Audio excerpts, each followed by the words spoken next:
tulevad siis rajale Margus Murakas ja Margus Muraka kõrval tegemas kaardilugeja debüüti suurel sportrallil Margus poeg, Henri Murakas, kes siin ka tasapisi autospordiga tutvust on teinud, on rahvarallidel rulli sõitnud, just nimelt sõitja poole peal, on jääradasid sõitnud ja on, nagu Margus ütles, papsiga koos käinud pudenud siin Vesna vahel ja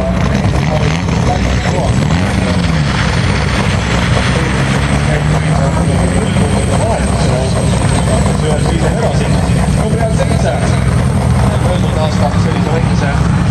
pausi teinud Margus Remmak, kelle kaardilugejaks Urmas Roosimaa ja nagu ma aru saan, siis Harju Kõiki Ralli klubi värvides sõitev Margus Remmak ka sel aastal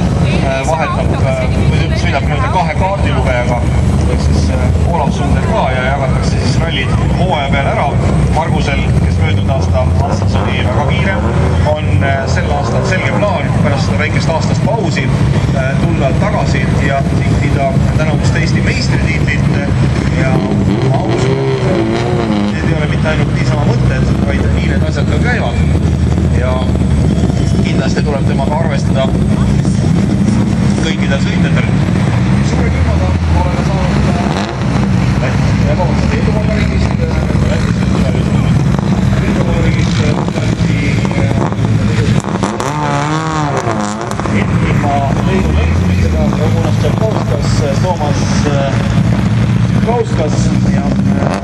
Ramunas Tšakovskas on eriline selle poolest, et mees on siin varasematel aastatel kõvasti vormeliga ringradadel sõitnud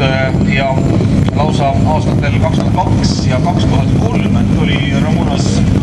Balti meistriks vormel Baltic klassis ja veel 2006 aasta mälu järgi jõutas ta vormeliga